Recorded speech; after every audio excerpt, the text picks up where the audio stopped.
everybody. This is Donna Knapp. Welcome to ITSM Academy's monthly webinar. We appreciate you joining us today. While folks are coming in, just to share with you what we're going to talk about this month is the specific bits and pieces of that relative to customer experience. So I want to start off by doing a little polling question while folks are still coming in. So I'm going to just start and launch a quick poll. If you could kind of quickly respond. How familiar are you with ITIL 4? So as people come in, please go ahead and answer the polling questions. Give us a feel for who's out there and what your knowledge and awareness is of ITIL 4. Awesome. Lots of just getting started, which always makes me happy. I personally always like, as an educator, I kind of like it when folks say, I'm just learning, because I'm a lifelong learner and I always enjoy learning as well. Hey, Donna, good morning. Can you hear me? I can. Oh, good. That was an audio situation going on over here this morning. I'm so glad. It's good to hear your voice. Yep. All right. Thanks for answering that polling question. So we're at time. So I'm going to go ahead and get going. So again, I'm Donna Knapp. I am the Curriculum Development Manager for ITSM Academy. Those of you who are new to the Academy, we are a provider of IT service management education and advice, and we focus on areas like ITIL and DevOps and customer experience, which is going to be what we're talking primarily about today, process design, agile, and lean. And I mentioned that I'm a lifelong learner, and you can really see that in my credentials. I really very much like learning new ways of working, and I enjoy learning about different frameworks. And I particularly like, one of the things I really like about ITIL 4 is that it's in ITIL 4 that we're seeing all of these different frameworks come together. So I'm not seeing any more action on the polling questions, so I'm going to go ahead and close the poll and share with you all. We've got 40% to 47% who are just getting started. 37% of you have already been through ITIL Foundation, ITIL 4 Foundation education. 14% of you have gone on to some type of advanced education, and only 2% sticking with ITIL 3. And for a little while there was 0% sticking with ITIL 3. So I thought that was interesting, but at the last minute, we had some folks come in.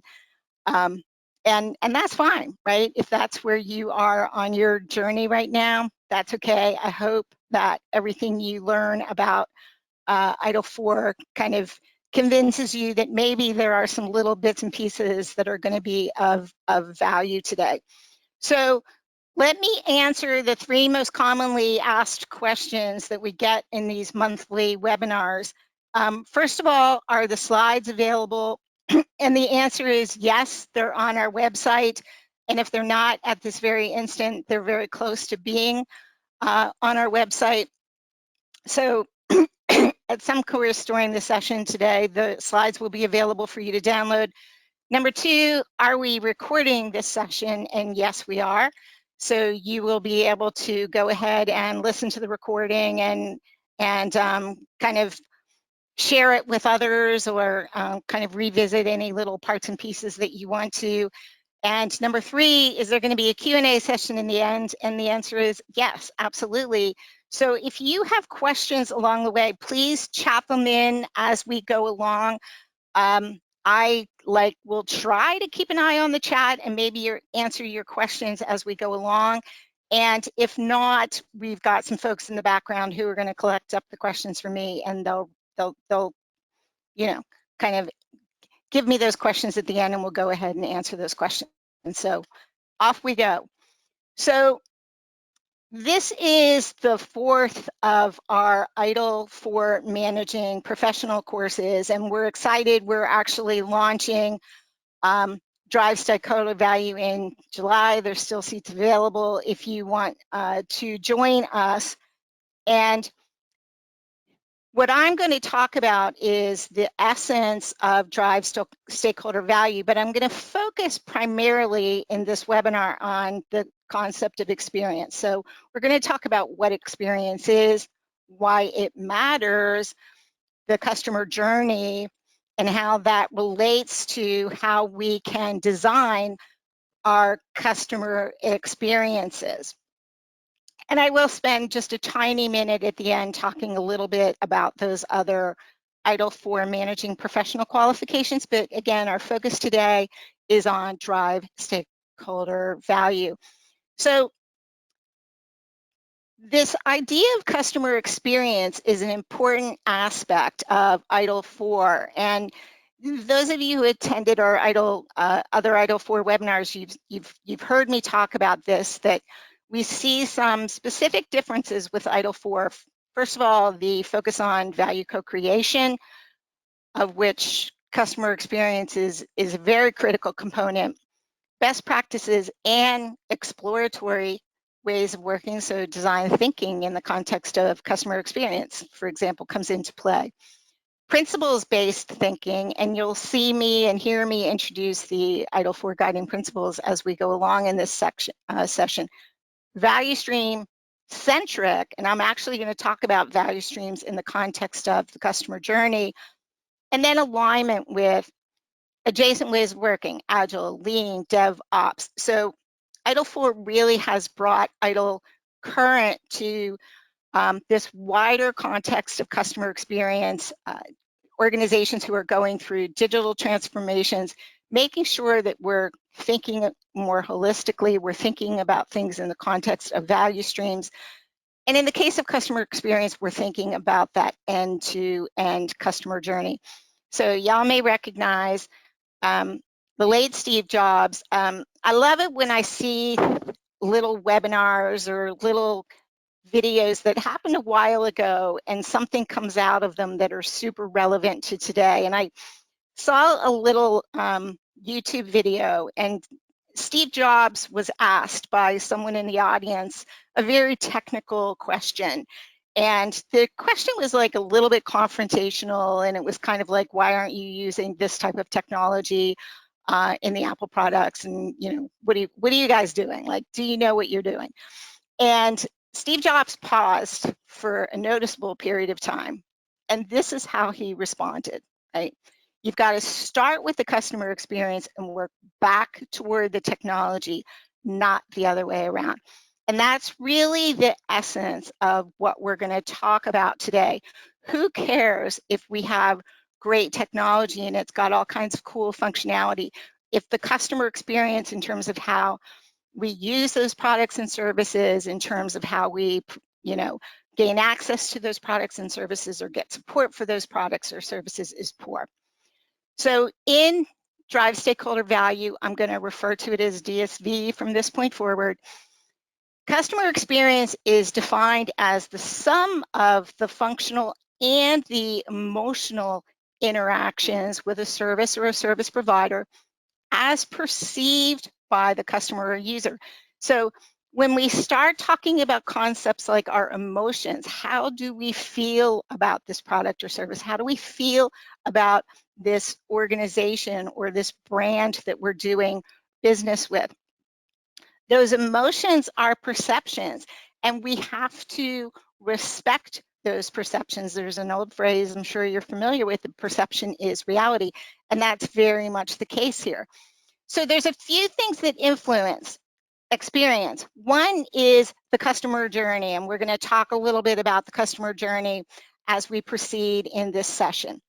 The touch points that customers are interacting with, and those touch points can be very wide and very varied, and some of those touch points may not even be within the control of you or your organization. Twitter is a really good example.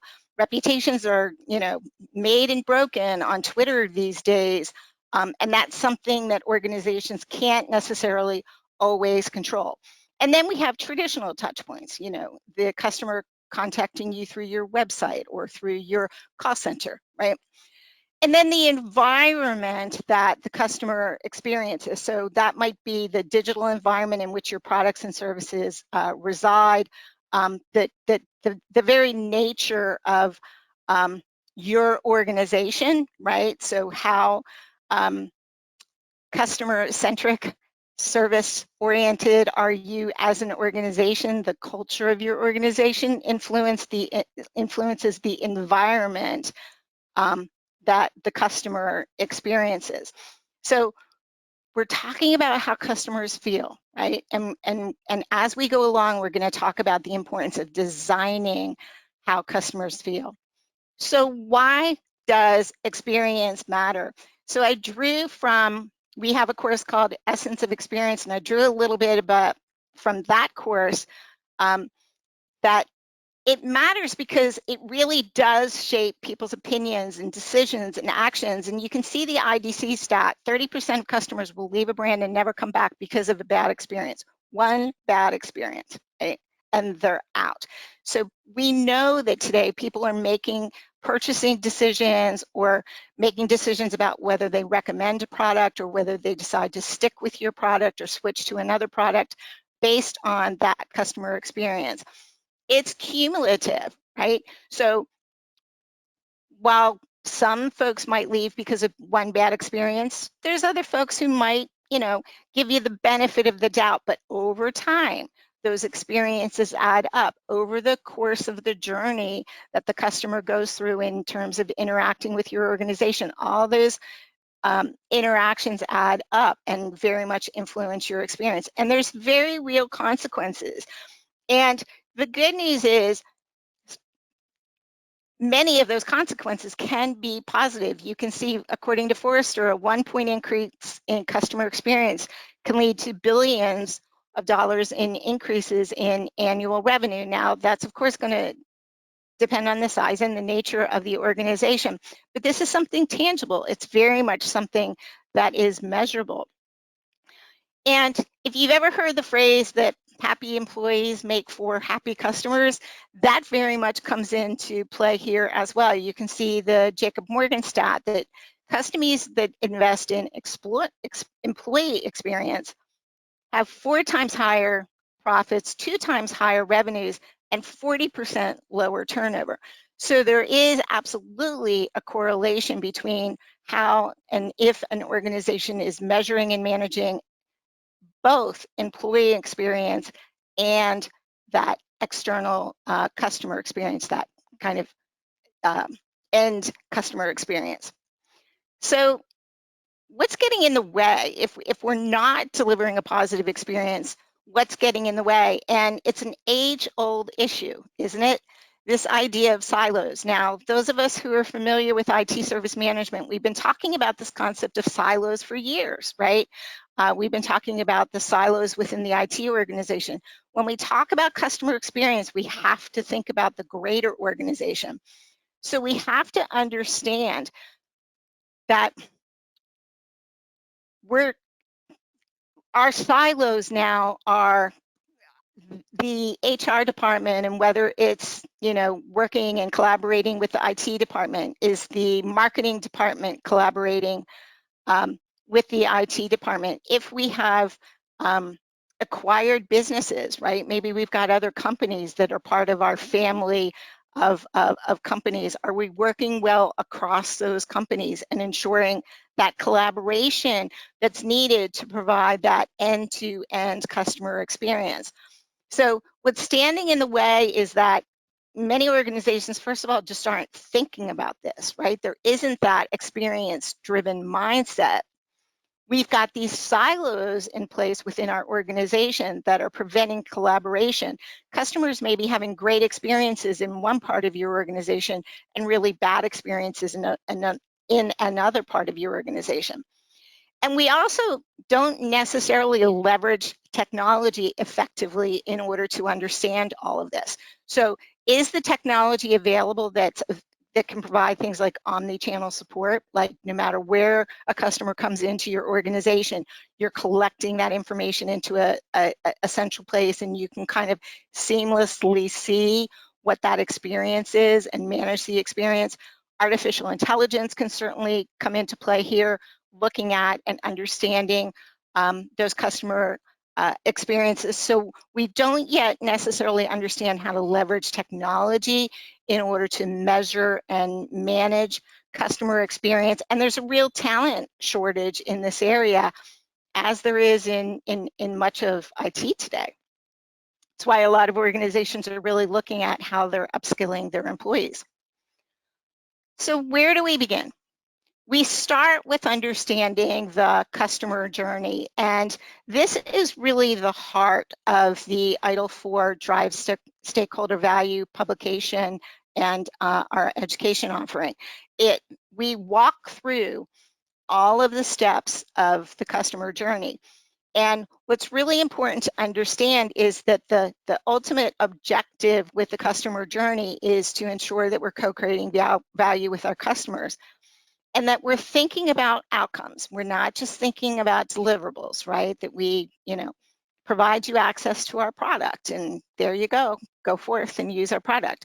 We're really focusing on, are you in fact achieving the outcomes that you want to, whether it's increasing your productivity, whether it's enabling collaboration, whether it's, letting you get your taxes done in a timely manner, right? What are the outcomes that you want to achieve? And also, we're focusing on the experience throughout that end-to-end customer journey. So part of understanding that customer journey involves understanding what are all the different touch points in the interactions, right? And that's where that customer experience comes into play. What are people's perceptions relative to those different touch points and interactions as they learn about our company, as they try to decide whether or not they want to buy our company's products and services, as we go about negotiating and agreeing on the levels of service that we're going to provide, things like onboarding, the actual co-creation of value, and then tracking and ensuring that we are in fact realizing value. So we have to be thinking about that end-to-end customer journey. And hopefully, again, and I want to just really emphasize, this isn't about the IT department thinking about the customer journey. This is your entire organization thinking about the journey of the customers of your organization. Now, can you apply these same concepts to the employee experience within your organizations? Absolutely, you can. And that's part of what we'll talk about as we go along, of what are the different views that we might have of that customer journey. So I love this quote from Steve Curtin, who's an author. Customer experience management is the art and science of coaxing lifetime loyalty from daily transactions. Now, for any of you who is a Marriott fan out there, and I count myself as one of them, Steve Curtin spent the better part of his career working for Marriott before he kind of went out on his own, and he's now an author and a speaker. And for those of you who are in fact Marriott fans, you understand this quote. You understand that idea of, their commitment to really day in and day out ensuring those transactions result in a positive experience. That they very much understand that that is what builds customer loyalty. So we begin with understanding, right, those value streams. How do we as an organization deliver value? And that will enable us to start looking at what is the end-to-end customer journey in the context of that value stream or of those value streams. Now, keep in mind, you have a lot of value streams within your organization. You may have value streams that relate to how you develop and deliver and ensure value realization of your company's, primary products and services. You may have value streams that relate to how your employees are obtaining and utilizing products and services that enable their productivity. You may have value streams that relate to things like onboarding of new employees, right? How, what are all the different transactions that have to occur in order to go from, offering an individual an opportunity to them being able to come in and be productive within your organization. It's also important to understand that very, very few organizations today do things on their own. Most organizations have third-party service providers at some point, either within a value stream or as a part of an adjacent value stream. What we have to always keep in mind is that our customers don't always recognize that. They don't necessarily understand.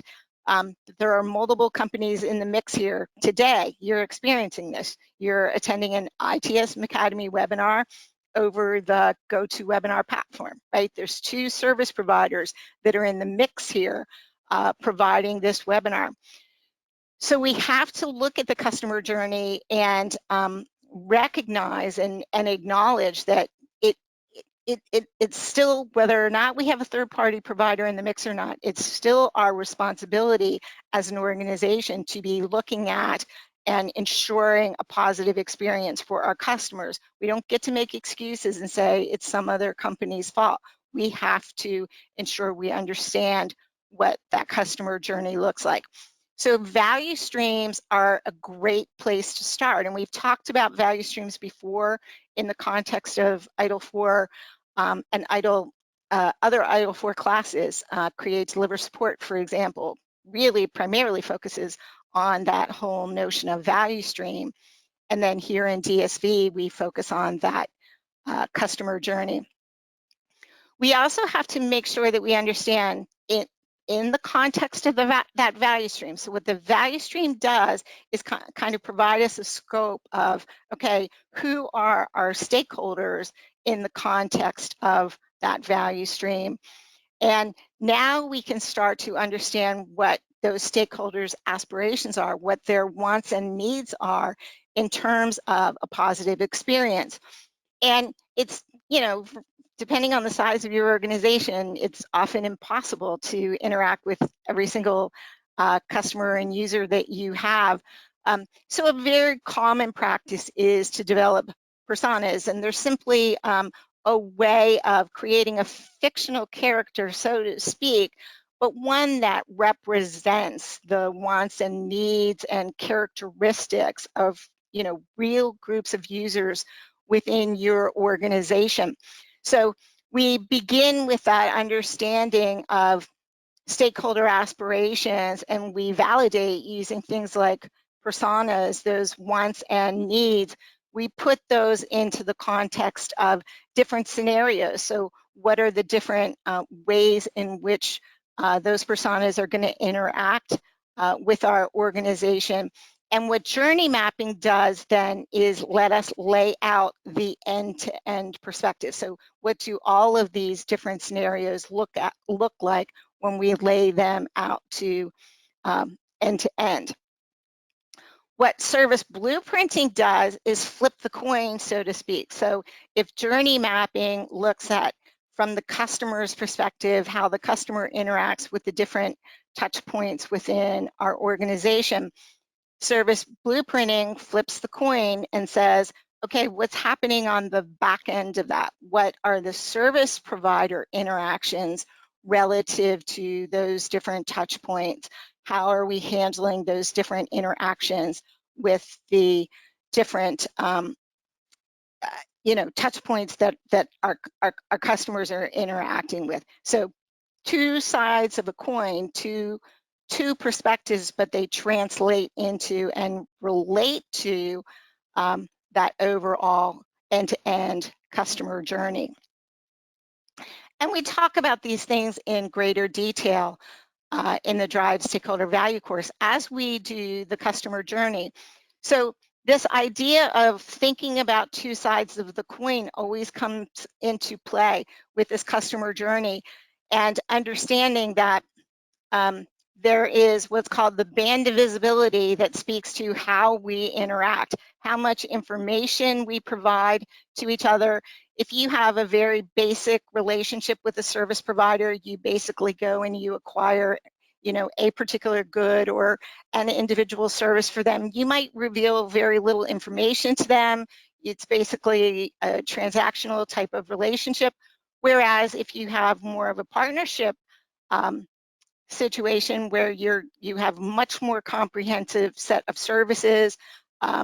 You're gonna reveal a lot more information to each other. You're gonna have be much more specific about what your shared goals and objectives are in terms of how you're working together.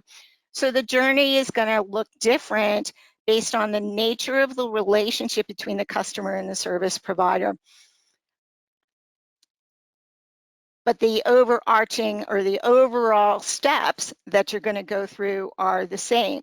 So from the customer perspective, we have a need and we're going to go look for an organization that's capable of providing those needs. There may be a period of time where we talk about some specific requirements. And then in this agree stage, we're going to negotiate and agree on what the level of service is going to be. And if we can reach that agreement, then we'll go through an onboarding initiative. That may translate into us also offboarding some other service provider that we've decided to stop doing with. Those doing business with, those transactions can happen simultaneously. Then we have this co-create period, and generally speaking, this we hope is the longest part of this journey, right? To where we have a customer, if they become a loyal customer, we continue to work with them for hopefully, over a period of years to co-create that value. And part of that journey also needs to be assessing and understanding, did we actually realize the value? Did we achieve those desired outcomes?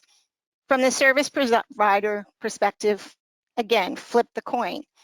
We have, a product, or we have a potential product. Let's think about what our potential market opportunities for that product. Let's make sure we understand customer requirements relative to those products, shape the demand for that product or service.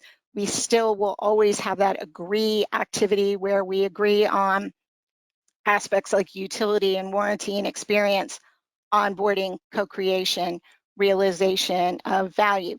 So same life cycle, two different perspectives, both of which have to be managed. I love this quote from the book Effortless Experience. Customer service should be less about offense, bending over backwards to please customers, and more about defense, preventing frustration and delay. What if the holy grail of service isn't customer delight, but customer relief? The simple relaxing of the shoulders that comes from having your problem handled quickly and smoothly. We can design this, right? So I think, the words offense and defense are used here. We could also use words like react to and, proactively design customer experience. So think about that, right? We can design what this looks like. And we can also design, and very often we do design processes and policies that make it really, really difficult for a positive experience. So we talk about things like design thinking, and design thinking is really about putting the user in the center of the design process. It begins with empathizing and truly understanding customer needs, making sure that as we're developing solutions, we're thinking about how to creatively meet those needs. Experimentation very much comes into play here. So let's put forth a hypothesis. Here's a creative way we can meet those needs. Let's design a prototype. One of the beauties of living in the digital world is that prototypes can be stood up very, very quickly. You can use those prototypes to test your ideas, get some very, very fast feedback from your customers and users in terms of whether or not that prototype is meeting their needs. This is a very iterative process. And again, the beauty of it is that you're putting the user at the center of the process. We're not making assumptions about our users' want and need. We're actually getting out there. We're talking to our users. We're putting solutions in front of them, and we're making revisions to our products and services based on the feedback that we're getting from them. Now, I want to spend a minute talking about that agree phase because it's an area that we talk a lot about in IT service management. We talk about this idea of service level agreements. And one of the things that ITIL 4 has done is introduce the need to look at experience in the context of those SLAs. So if we look at SLA as a concept, what the SLA does is help us understand what the scope of the agreement is, the level of service to be provided, and then the agreement itself is going to cover any terms and conditions for how we're providing that particular service. And ITIL has always said and continues to say, keep it simple and practical here, right? We want to make sure that we have that agreement, right? That we have a commitment, that we understand each other's needs, we understand each other's capabilities, and we're looking at, providing in the most cost-effective and the most resource-effective way we can the level of desired service. So again, with ITIL 4, we see a little bit of a shift in how we think about SLAs. We include utility and warranty, and this is not something that's new with ITIL 4. Utility being the functionality or the service actions that are associated with that service. And I've given you some examples here of metrics and targets. Warranty, we usually refer to as the ILITs, right? Availability, capacity, continuity, security, right? That level of assurance that the product or service is going to, in fact, deliver the agreed upon utility. And then in ITIL 4, we see the introduction of experience. And there's very much recognition that we have to think about experience not only in the context of the service itself, right, and how people are interfacing with and what people's perceptions are of the performance of that service, but also those service interactions. So how do we get access to the service? How do we get support for the service?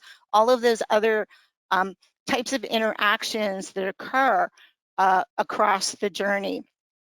And a real key here, and here's where that emphasis on people not necessarily having the technological talent in order to do this comes into play. The idea is to measure the user experience directly in addition to asking users about it. So very often, historically, when we've thought about anything having to do with perception, the answer was, we're going to do a survey, right? Do some type of customer satisfaction survey in some way, shape, or form. And that's great. And we absolutely need to continue to do that.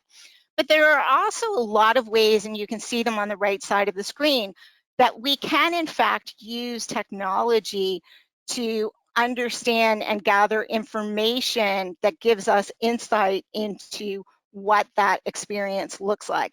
So certainly things like errors, but it also can be navigational type of issues in terms of how they're making our way through our products and services, how often they're utilizing the help functionality within a product or service. Maybe it just has to do with whether or not they're actually going through with acquiring the product or service, as opposed to putting a product or service into into their inbox and then bailing out, right? And never going forward with that subscription or with that purchase of your product or service.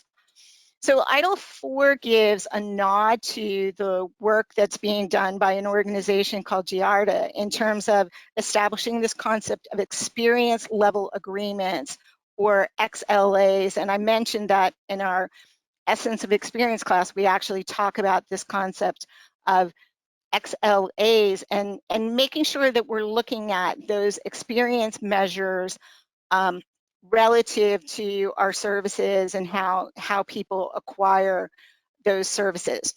So one of the things that we talk about in Essence of Experience is the need to make sure that we're integrating XLAs and SLAs. So I want to be really perfectly clear here. This isn't, we're going to stop doing SLAs and we're going to start doing XLAs. There's very, very much a relationship. And I think we understand this. If you don't have the foundation of excellence in terms of the utility of your products and services, the performance of those products and services, you don't have a fighting chance at all of having a positive experience. Having said that, those measures, those traditional KPIs that we have historically used in order to measure our SLAs, so availability, service desk average speed of answer, right? All of those kind of traditional KPIs aren't necessarily getting us to an understanding of what the customer experience is. So we have the opportunity to add in what are called experience indicators, which are the more soft or subjective indicators in terms of how people feel about the products or the services. So that leads me to my next polling question. I want to do a quick polling question in the context of what I just talked about. Which most accurately reflects the current status of your SLAs? Are they kind of working fine and you're happy with them? Or are they maybe a little bit more of a contract and not necessarily, you know, an agreement or a commitment to work together? Are they focused on experience or only on those kind of traditional KPI, SLA types of measures? So we'll give it a few more seconds. Thank you. I see lots of folks responding. And I'm not surprised to see a relatively high percentage of you talking about the fact that it's more focused on those traditional service management measures, not necessarily experience. We all hate when it feels like a contract. I kind of jokingly say sometimes that the only time after they're initially developed, the only time SLAs see the light of day is when you pull them out of a drawer to beat somebody over the head with them, right? So that's when they're being used as those contracts, as opposed to just an agreement to work together and to try to have the most positive experience we can. So awesome, 52% more internal service management than focused on experience, 18% a contract, 15% you're happy with them, and that's great. I mean, if they're working effectively, that's awesome, right? What we want to do is a very important aspect of managing expectations is to have that agreement on what service is going to look like. So I'll kind of quickly share the results, and then I'm going to go ahead and move on. So thank you. I'm looking forward to seeing lots of chats. So I'm looking forward to seeing what those chats look like. All right. So I want to spend one other last little part of time. And we don't have time in this webinar to go through the whole customer journey, but I do want to talk about that idea of value realization. So kind of those last couple steps, co-creation and value realization, and just emphasize again that it's really not enough to just look at performance. And that's kind of what this image shows, is that we've got these products and services, and we use our SLAs to measure these things like utility and warranty, and what other ITIL 4s challenges us to do is look at the experience. But it can't end there. And very often it is where it ends, right? We put up a little dashboard and we, report on those measures that are reflected in our SLAs.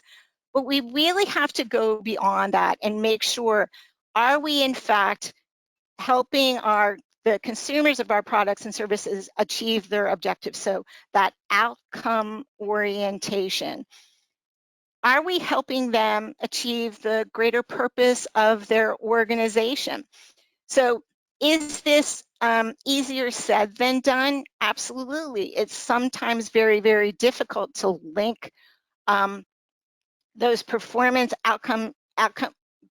indicators to the outcome indicators, but it's something that we have to learn to do more effectively today. If we want to continue to be competitive in our companies, and if we want to win this customer experience game.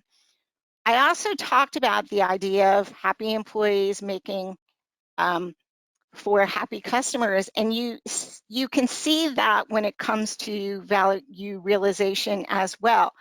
We know that loyalty comes when you help customers to achieve their outcomes, and you do that along with a positive customer experience. Well, how do we create value? Value is created by satisfied and loyal and productive employees within our organization. So we not only have to think about designing that customer journey, we have to think about designing that employee experience as well, right? Looking at the culture of our organization, how we're bringing employees into our organization, how we're rewarding and recognizing the efforts of our employees within our organization, and really recognizing the fact that, and one of the statistics was that organizations that do this well see 40% less turnover, right? So there's a real benefit in employee satisfaction in terms of things like employee retention, in terms of things like employee productivity. The more productive we are as employees, the better able we are of creating high quality products and services, which leads to customer satisfaction and customer loyalty. And here from the organizational perspective is where we can really show the ROI on customer experience. So we have to get good at within our organizations telling this story. And I think IT service management professionals, we've been talking about this for years now, that idea of outcome orientation. And again, it's always easier said than done, but we really have to, again, look closely at how we can provide those linkages. And continual learning and improvement is key. We have to recognize the fact that it's never enough to just understand, is our service creating the intended value? That's great. We also have to beg the question, is the original value proposition still valid? Those of you may have in your organizations where you're devoting a lot of time and effort to trying to maintain service levels for perhaps a legacy application that isn't necessarily delivering on the value proposition anymore. There are times when it's time to let a product be retired, or there's time to kind of re-architect that product in a way that will enable it to work more effectively in the digital enterprise. So, we have this tendency to focus on the new.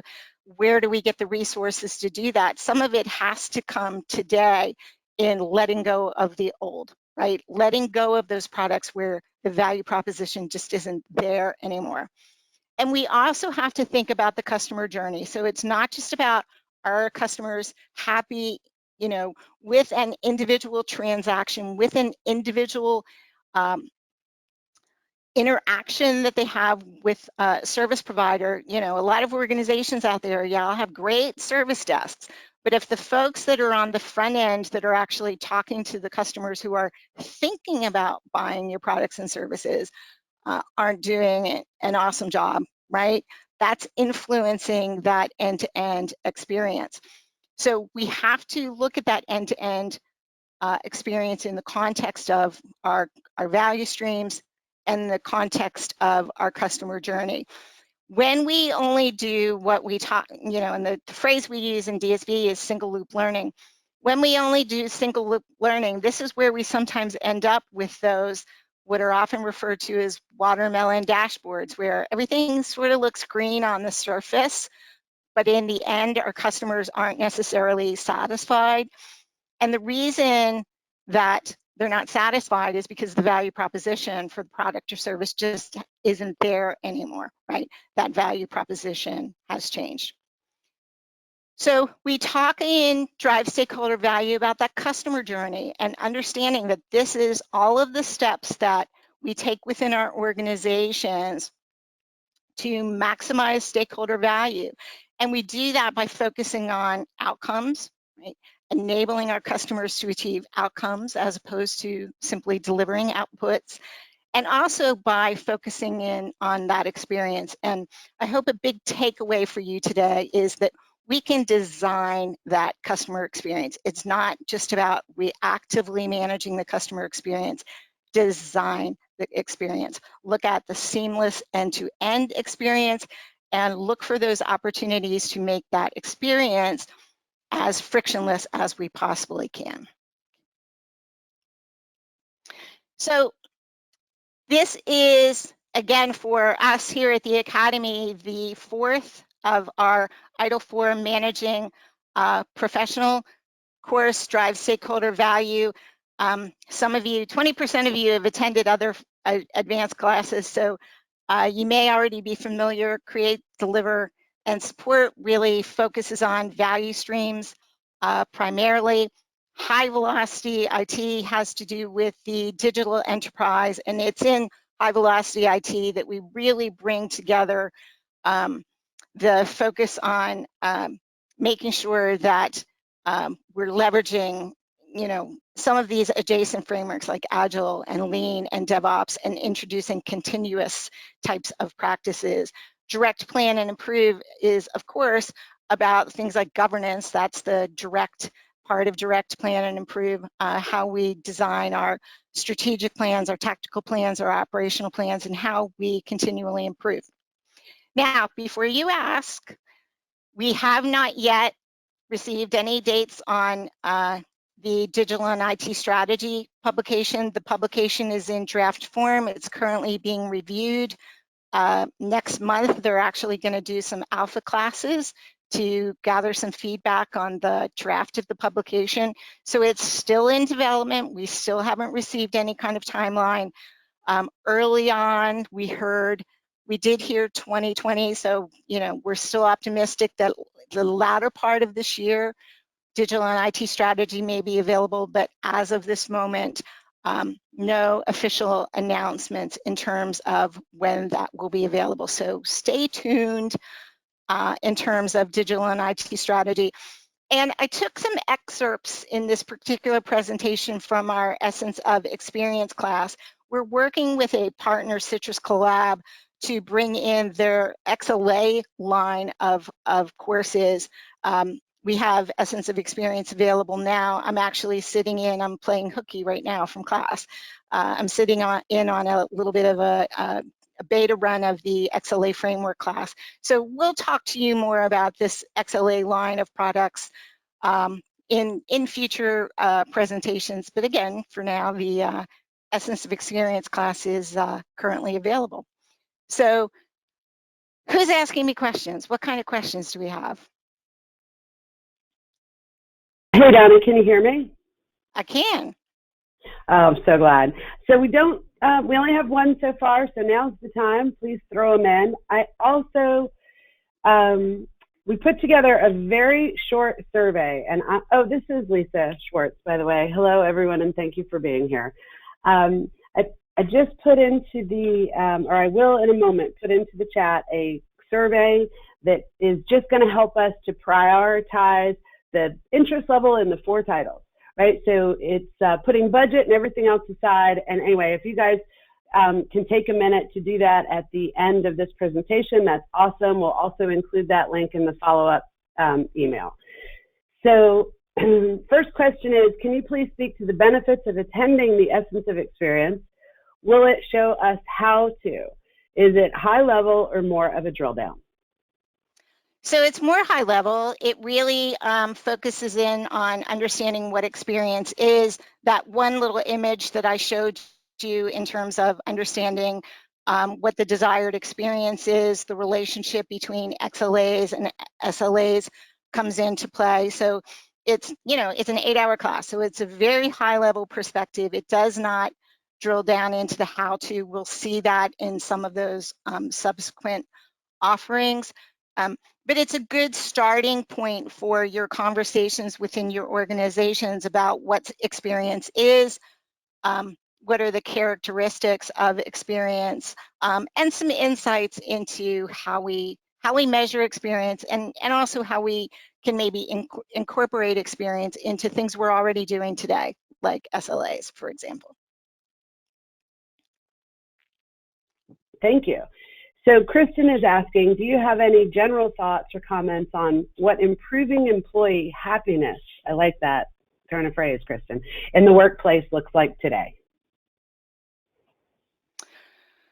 So I think, so it's interesting, we actually talk a lot about this in high velocity IT.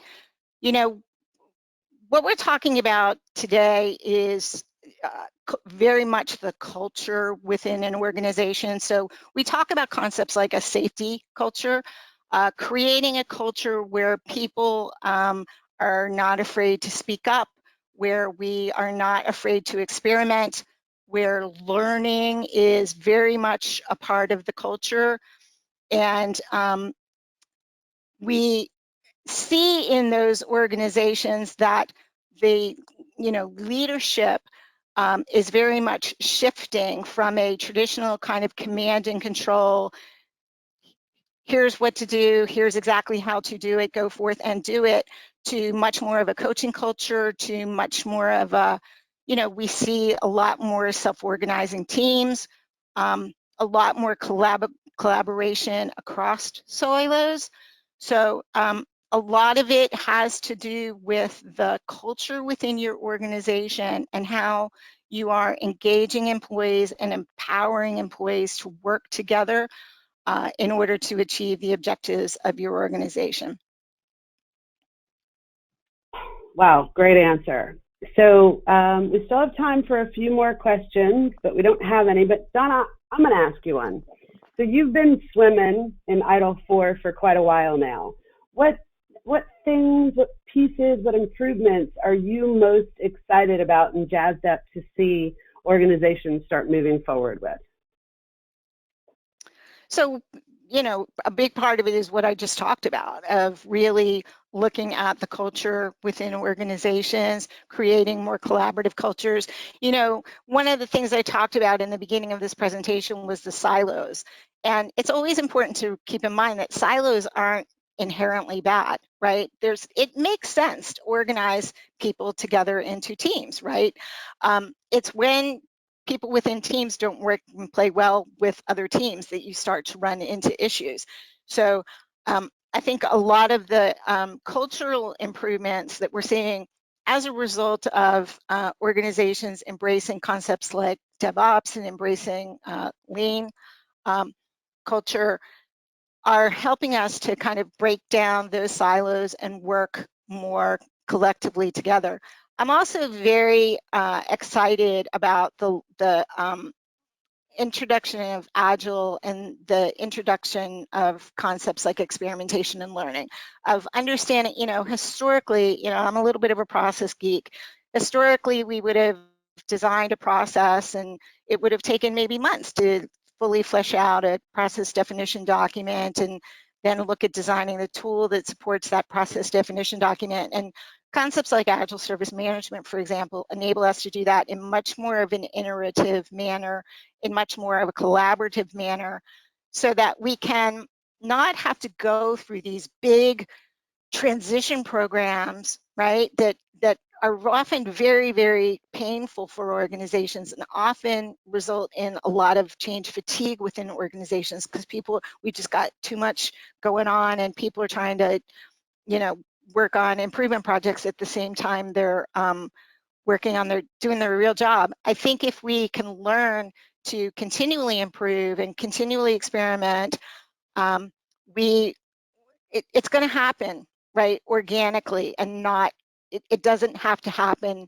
And this is what we did with ITIL 2 and ITIL 3 sometimes. Y'all have heard me talk about, I worked with a client one time where they had a program called ITIL, and it was like ITIL on steroids, where they wanted to implement 10 ITIL processes within a year. It was ridiculously painful for the organization.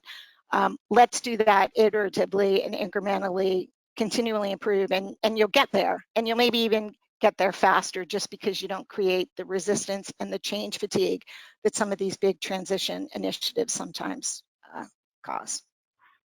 So.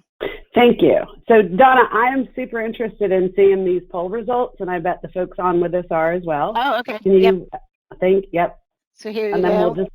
And then I just would like for you to sort of extrapolate your thoughts on that. And then You guys, you have Donna Knapp for 6 more minutes.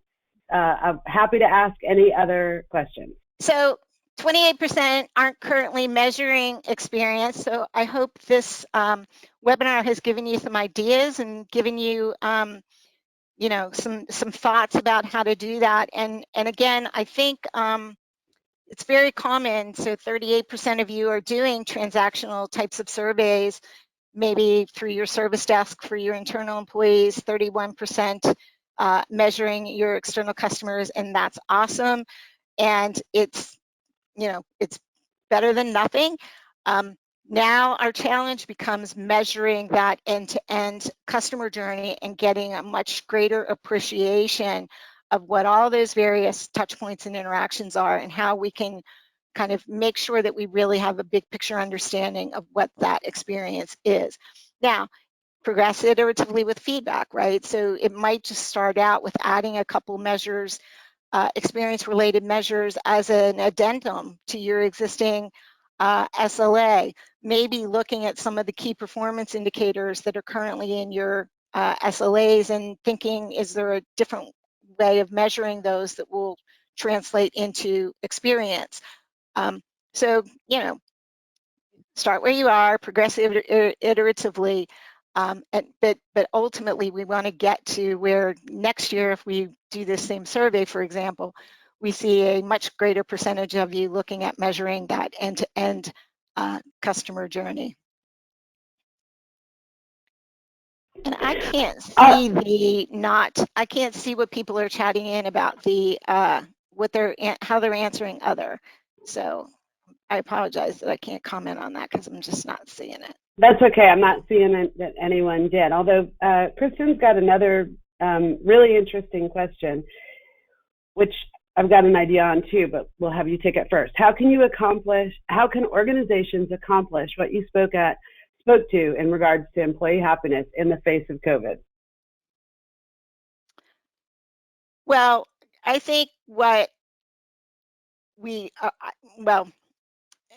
hopefully what we all recognize with COVID is that there's potential for people to feel isolated. There's the potential for people to feel like they're not engaged in what's going on within the organization. So the beauty of the world we live in today is there's all kinds of collaboration technology that's available. We're using a form of it today, right? So lots of you may be having Zoom meetings now, and you may be using collaboration technologies like Skype or Slack. And so I think we have to look at making sure that we're using those technologies effectively. And then I think the other thing is just being human about all of this. You know, I think leadership, whether it's leadership in the form of executives within an organization or simply people who are leaders in their particular peer group, have to kind of get out there, engage with people and ask people how they're doing. And we also need to make sure that we're not, we have to be willing. So interestingly enough, one of the things we talk in DSV, in fact, about is intelligent disobedience. And intelligent disobedience talks about breaking the rules for the right reasons. So if we try to enforce all of the traditional policies that we have in place today within our organizations, we're going to end up with issues because employees aren't going to be getting the technology that they need quickly enough or access to the technology that they need. So we have to understand that in times like this, we've got to very, very quickly streamline our processes. We have to be, and there's boundaries that have to be laid down here, but we have to be willing to break the rules or bend the rules so that people can be effective and so that people can continue working. Anybody who has listened to Dave Snowden, who talks about Cynefin as a framework, which is a complexity framework, he actually did a webinar recently where he talked about COVID, and one of the things, he used the US as an example. He said that if the US government continues to use the same policies and processes they have in place for getting people on unemployment in the face of COVID, people are going to go hungry, right? People are going to go out without the money they need, and they're going to go hungry. So you have to be willing, in the face of something like this, to rethink your policies. And one of the things we teach in Direct Plan and Improve, as a matter of fact, is learning where there's places where there's places where policies are in fact needed, and where controls are in fact needed because there are laws, you know, in play here. And there's places where it's appropriate to just have guidance, right? Have those, you know, the boundaries. Like, think about a bowling alley, putting the little rails in the bowling alley, right? So everybody kind of stays in their lane. And I think we have to do a lot better job of that in the face of COVID, right? And I think at the end of the day, that just comes down to being human about it all. Sorry if that was a little bit of I feel like I was halfway through that. I thought I need to, like, I'm sounding like I'm on a soapbox, but hopefully that answered your question, Christian. It does. And I'm actually loading up chat with a couple of things right now. So the first one, as Donna said, we're partnering with Citrus Collab, very much about employee experience level agreements. One of the partners of the collab is participating in a webinar today through a tool provider, Next Thing, but I know it's going to be really interesting. It's Beyond the Crisis, How IT Plans for Recovery. So that's the first link that I just sent to you guys. And again, that's today, but it will be recorded. They've got a really interesting panel of people. I'm very interested in listening to, you know, what people a lot smarter than me think might happen next.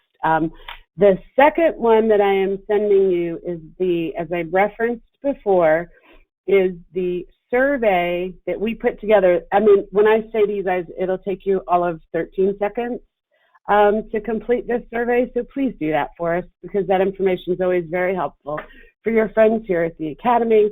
And then the final one that I'm putting in is another, and look, I don't know these guys. I just ended up going to a webinar of theirs, but there's a company called Happy Signals. So of course I like the name.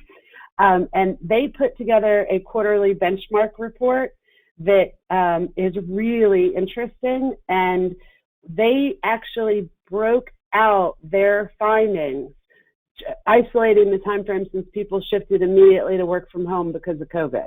So just anyway, if you're interested in that, there's some resources for you guys to look at that I thought were all valuable enough to mention, actually. And going back to see, Donna, we are, well, let me say this. We are at time next month, but we're going to stay if there's any more questions.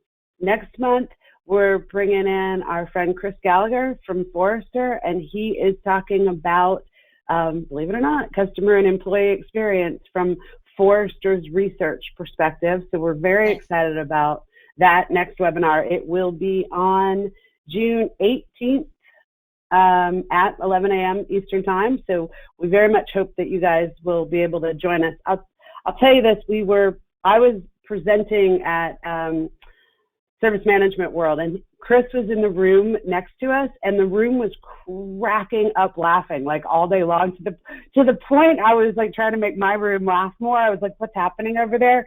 So that's actually how I met him. And I haven't actually seen the presentation, but I could hear the energy and stuff from the room next door. So I'm really very excited about that. And then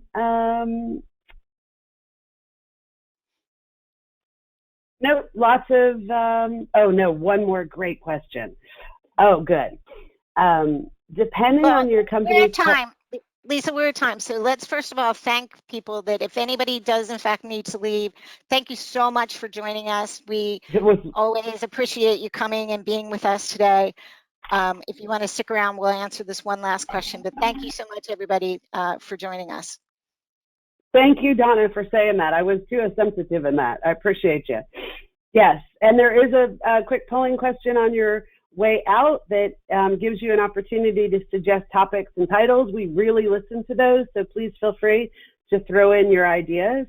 And secondly, we know that you all love to hear from practitioners, and you all are practitioners. We would be very happy to work with you to help you put together a presentation for one of our webinars And especially when the Yes. world goes back to normal, you know, it's something that then you could submit for one of the conferences that you want to go to. So we're happy to do that, to work with you guys. So thanks, Donna. All right. And our question from Satoshi. Depending on your company's culture and maturity, is it okay to start the customer journey mapping from the IT perspective? Yes, so I would put it in as we kind of talked about, I would put it in the context of a value stream, for example. But you could certainly, you know, an example of an XLA absolutely could be what is the employee experience in the context of IT services, right? So it, you know, you can come at it from any different type of context. And you need to just look at your organization and see where you think there's really a need to improve that experience and go from there. I think the other thing to keep in mind is that you may have, you know, so for those of you who are working in IT, you may have folks within your organization who are already looking at the customer journey. So for example, it's very common to see where a marketing department, for example, might be leading a customer journey initiative in the context of your external customers of your company, or HR might be leading a customer journey initiative in the context of onboarding of employees. So you actually may already have resources within your organization, folks who have this expertise that you can go to and kind of draw from, but absolutely. And for those of you who have kind of traditional XLAs in place, having an XLA that you append to your traditional SLA that speaks to employee experience in the context of IT services is an awesome place to get started. Start where you are, right? One of the ITIL guiding principles. Exactly. I do love those guiding principles. All right, well, that looks like it wraps up our questions for today. Donna, thank you so much. As you know, this is just by the title alone, this is the course I personally, as a learner, am most excited about. So now I'm twofold even more excited. So Good. Thank you. All right, everyone, happy Thursday, happy Friday, happy weekend, and we will see or talk with you all hopefully soon. Bye. Thanks all. Have a great one.